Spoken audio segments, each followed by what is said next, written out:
আসলে পুরান ঢাকায় একটা জিনিস কি, এখনো নৌকায় মানুষ এই পারে থেকে ওই পারে পারাপার হয় খুব মানে অল্প টাইমের শর্টকাটে সুন্দরভাবে আর কি পারাপার হয়। ঠিক আছে, আসলে এই নৌকায় চড়াটাও একটা ভাগ্যের ব্যাপার, কারণ এখানে সবসময় তো আসা হয় না।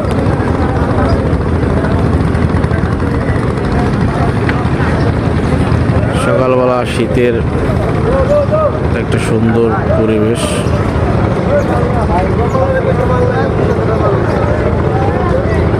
এই যে নৌকায় আর কি ওই পারে থেকে এই পারে আর কি তারা আসছে।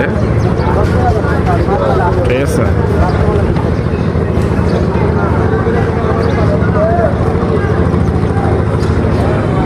এগুলোর বলা হয় হলো নৌকার মাঝি। ঠিক আছে, সো এখন দেশ এলাকায় আগে অ্যাভেলেবেল ছিল এরকম, কিন্তু এখন পানি ওরকম হয় না আমাদের এদিকে। মাদারীপুর এদিকে খুব পানি খুব কম হয়, এই জন্য নৌকা চলাচল খুব কম হয়।